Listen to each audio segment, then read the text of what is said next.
I guess I'll start out by saying I do think Rey from Star Wars is a Mary Sue. There, I said it. You guys can stop watching.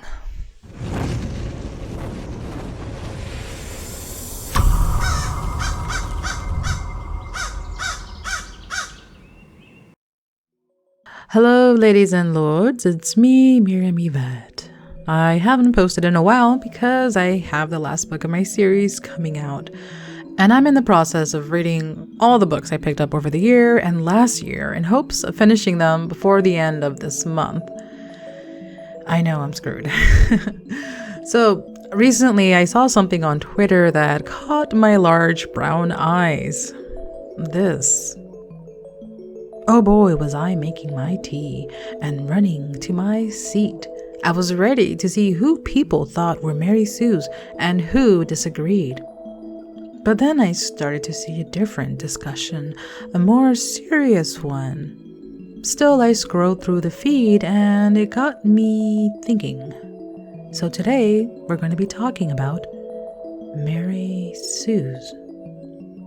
Bonus, we're also going to be talking about Gary Stews. If you haven't heard of Mary Sues, in some cases it's considered a derogatory word. You know, writers are going to get offended.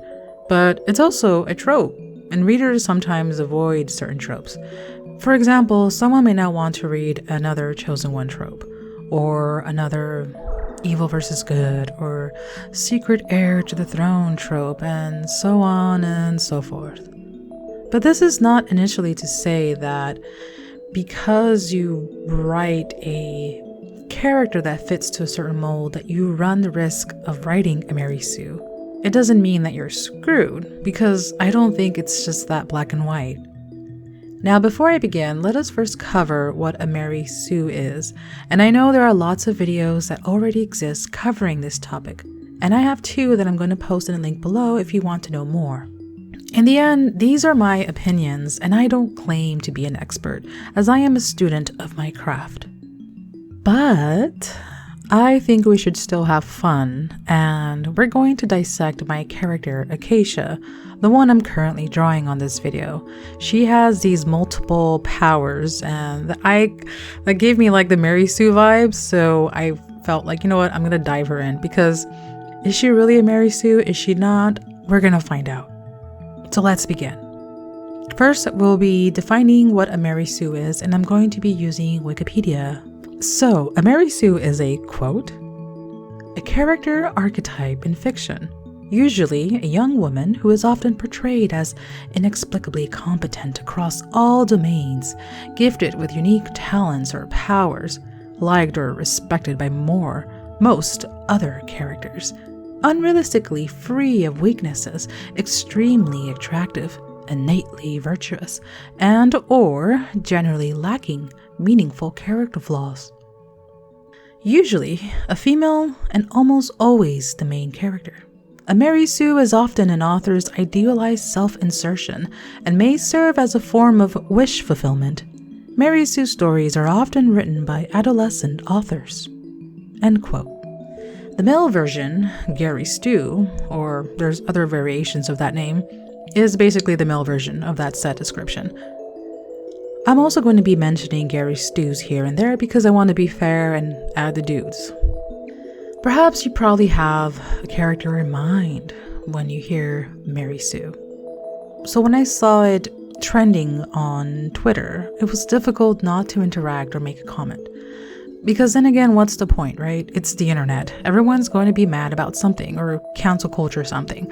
But then maybe that is the point. You see, I thought when people made characters with Mary Sue qualities, we were just breaking down what a character offers to a story. But no, it seems we must now be offended if our characters are treated as such because our fictional characters have feelings? Look, I know that if you're a fan of something and someone thinks that the character you're a fan of sucks, you're gonna defend it, or you're gonna defend the person who created it. I'm all for that, but I think we also have to be constructive.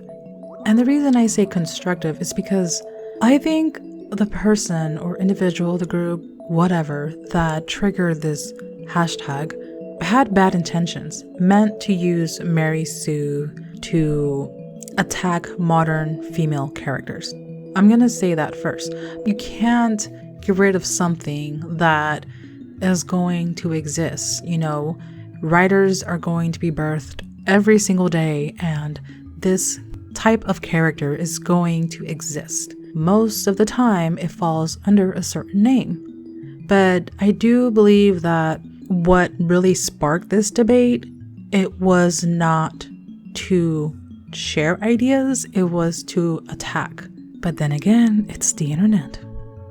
My hopes is that if you hear the word Mary Sue, that you just don't ball up in anger, that you really try to understand what a Mary Sue is and what it really does to its story.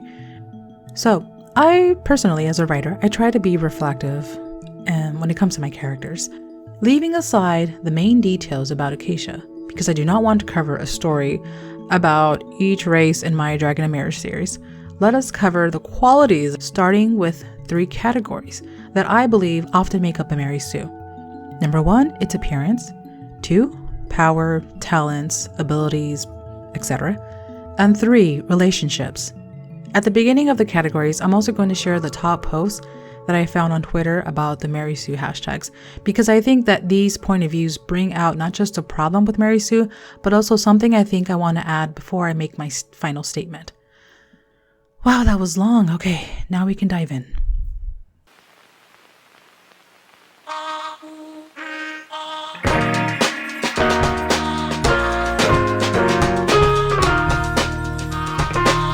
Cringe and Mary Sue OCs don't exist. There is no such thing. However, bullies do exist. I don't care. Make that rainbow-haired demon angel OC that can one-shot anyone by just looking at them. Make that goddess king OC that... goddess king? OC that everyone falls in love with. Cringe culture is dead. Now, I'm going to describe Acacia, and it's going to really relate to that post I mentioned. Due to her gray hair, Acacia was nicknamed the Ugly Duckling. Because Traddles of the royal family slowly reached puberty, Acacia was born with no eyelashes, and she still had her childish chubby cheeks.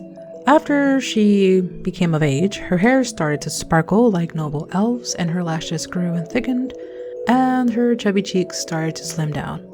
Though Acacia still has mixed feelings about her hair, she started to walk confidently in her own shoes. But that did not change how others treated her. Princess Bianca still detested her, and we find out later it was not entirely because of who Acacia was as a person, but by the Sylvan her country did not trade enough of. Other characters still find her quite odd, as her personality and her appearance do not get her out of any trouble. Acacia is supposed to look like an elf, except that she has gray hair and gray-colored eyes. Even though nobody is born with gray hair, it's not even her real hair color, folks. And if you want to know what her real hair color is, you'll have to find out in the Queen's Wrath. So where does that fall with appearance of a Mary Sue? Often a Mary Sue has every desirable qualities, and her peers are very smitten by her, even the ones of the same sex who are heterosexuals. And sometimes even the narrator is in love with her appearance. You can tell when they can't stop telling you how beautiful their character is. I think this may also be accidental. Sometimes writers repeat themselves thinking that they had not said something they intended. It's also just done because writers might think that readers are not smart enough to remember. As a reader, if you tell me your character is beautiful, I believe you the first time you mention it. When it comes to the opposite sex, James Bond is a perfect example. Girls fall over him, and even villain women throw their clothes on the floor to sleep with this often middle-aged looking agent. And I say middle-aged not to bash on him, but because the women are often younger than him. Hell, they even look like models. Where I see the divide is what constitutes a Mary Sue in terms of what we can see. In terms of their phenotypes is what I'm saying. So, strange eye colors, right? I'm one of those people. I love making my characters have some weird mutant eye color or shape. Probably qualifies for a Mary Sue. And to a Mary Sue, her hair is probably glowing in a million colors like Saruman's robes after he turned from being a white wizard. She probably wears the best armor fantasy could write, or owns the rarest relic weapon of all. But I really think here is where we stereotype them and meme them based on appearance alone. I really think it's not how the character looks, but how that is portrayed by the writer. Why is appearance taken as such a higher tier? Why is it the importance of them all? By all means, create the character you want. Make them as unique as you want them to be. But how you deliver how that character is to the reader, you will be having them roll their eyes if you tell them a billion times how beautiful they are, how perfect their hair glows, how they wake up and it's just like perfectly done. People who are against Mary Sue, they will say, this is a Mary Sue because she has rainbow hair. And this is not a Mary Sue because her hair is brown. No, good sir and good lady. It should be how this character is portrayed in a story, where the focal lenses are. And if it's always on their appearance, then yes, it does fall into that Mary Sue pit hole.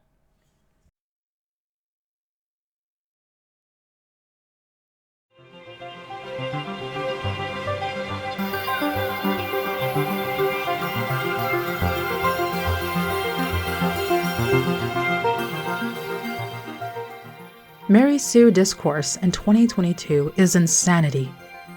Girl, every main character ever is unrealistic and overpowered in some way, shape, or form, and that's the fun and entertainment value of a fictional universe. If you have stuck with me for this long, I just want to say hi and thank you. Now we're going to cover where I believe Mary Sue take the ballpark home. There is nothing they cannot achieve. If they say they never ice skated before and they put their ice skating shoes on, they will be doing a Salchow jump better than Nathan Chen. Oftentimes, abilities in a character, they follow the order of the genre it was written. But to a Mary Sue, who is often the MC, they are stacked with hyperboles of everything the character can conquer with little to no experience, or little training. Or no training. However, you will see writings where the writer is trying to convince the reader that the MC is talented because they trained for decades, because they breathe strength from, I don't know, a beefy blacksmith's bulky arms. And if you think of beefy blacksmith's bulky arms, I really hope you're thinking about who I think you're thinking about. Do I need to give you guys a hint? Okay. Send it past a Super Saiyan. And this is to go even further beyond. Here's where I seriously started to think if my character, Acacia Murray, had some Mary Sue qualities. Because if you were not convinced about her appearance, glowing silver hair and it's, oh my god, it's gray and nobody is born with gray hair, then maybe you might be convinced here. This is where I seriously think that I told my husband, I'm like, oh my gosh, I think Acacia is a Mary Sue. And he's like, no, she's not. And I'm like, hold up there, hold on. So here's where I'm gonna mention this. So my elves, like most elves in a fantasy setting, are likely to be good at archery.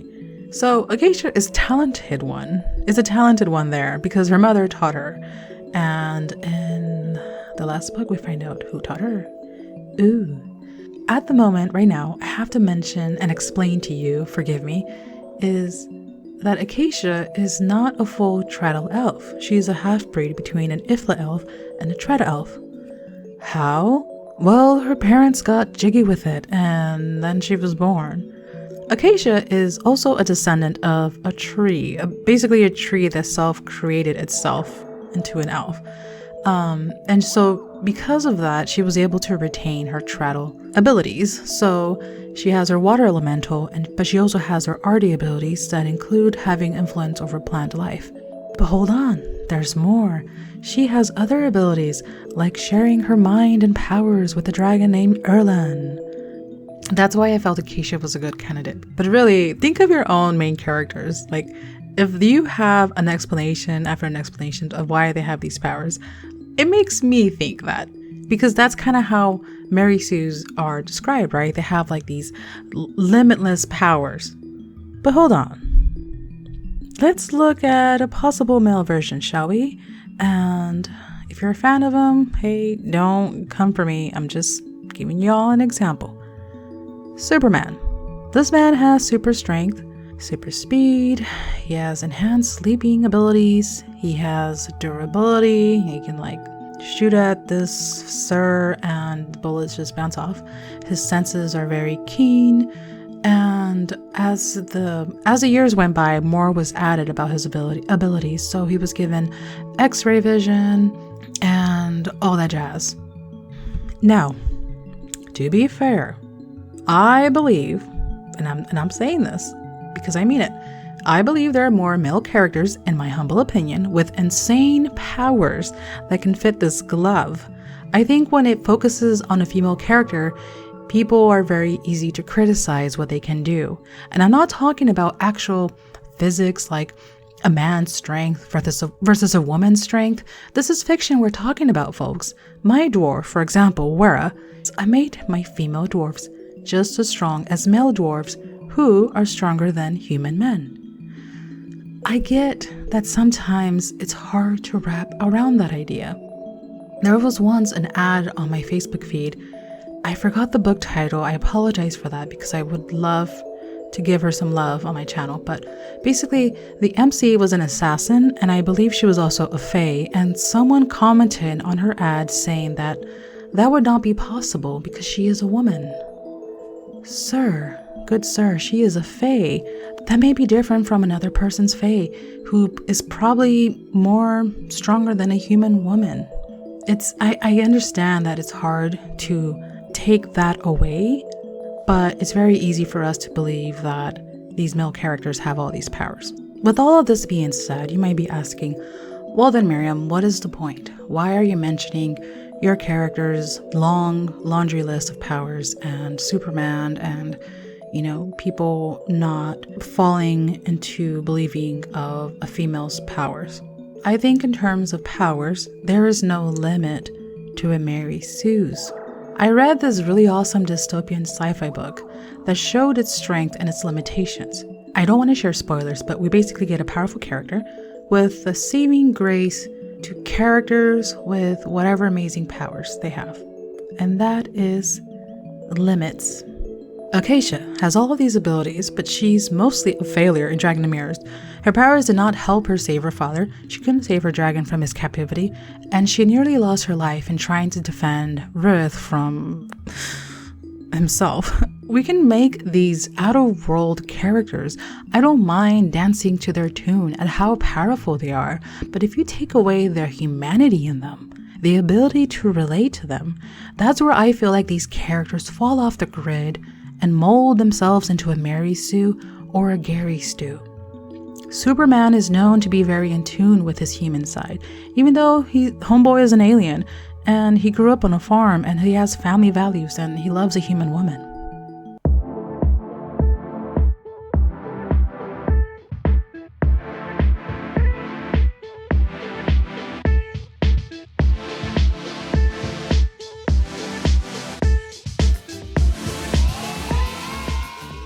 I don't want to actually jump into the Mary Sue discourse, but I do want to say that I don't care if she's a Mary Sue. I don't care if a grown man thinks she's a well-written character. Wait, what? I don't care if I care about this. Wait, what? Oh, I have to read this again.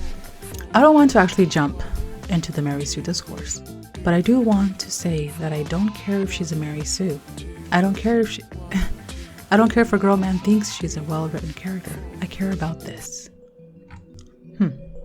Previously, I mentioned the appearance of a Mary Sue that makes her insanely likable. The same applies here when it comes to relationships. This one is Kate with lots of characters fighting for Mary Sue, loving her, and most of the ones who dislike her are often bittered women who are jealous of the unstable ladder that she climbs into everyone's hearts. Here, the Mary Sue doesn't have to work to make the relationship blossom. The one mostly doing the heavy lifting is her love interest. Sometimes the Mary Sue has one trait to mask this quality. This could be a writer giving her trust issues, anger issues, or she was brokenhearted before, even though the guy who broke her heart wants her back, or some family trauma. Because, we writers love to add family trauma. So instead of working on herself, the love interest has to bend their backs to win the Mary Sue's heart. No matter the cost, she is worth it. She is worth the pain. Acacia, honey, your turn. I mentioned family trauma because to foreshadow Acacia's own. Her mother died when she was young. She never got to know exactly what happened to her until later on, and her father was taken by my favorite evil character. Well, yeah, he's terrible, Leviathan. But these don't affect Acacia's relationships. In The Hunted Prince, we see a bratty, stereotypical princess, a rule breaker who makes her teachers pull their hair. But that's because she wants to get a reaction out of you. She wants to see you angry. Luckily for us, Rith unveils her ruse and we see Acacia break. As she grows older, she softens. Though still outspoken, she is sensitive to other people's feelings and she allows herself to be vulnerable when she tries not to be hurt. With relationships, a Mary Sue's pain becomes the center of attention. Not because she's the MC, but that her feelings, her wants, her needs, it means that she can treat other people like shit and everyone has to just understand. Look, you can write however strong or weak the characters you want, but if we create these two-dimensional side characters who have no backbone to the MC, then how are their relationships even real? How are they real to us? When I call a character a Mary Sue, I think of the tropes that make a Mary Sue. Nobody wants their character to be a Mary Sue, and I get it. Oftentimes we create these characters in our youth and we don't see anything wrong with it. Hell, nothing is probably wrong. There are many ways to write a story. Romance writers are not taken seriously because we like chiseled bodies, perfect growling man. But look at the reviews of the books, and sometimes you'll see the readers do not like the female character. Sometimes it's because they are self-absorbed or they had absolutely no flaws.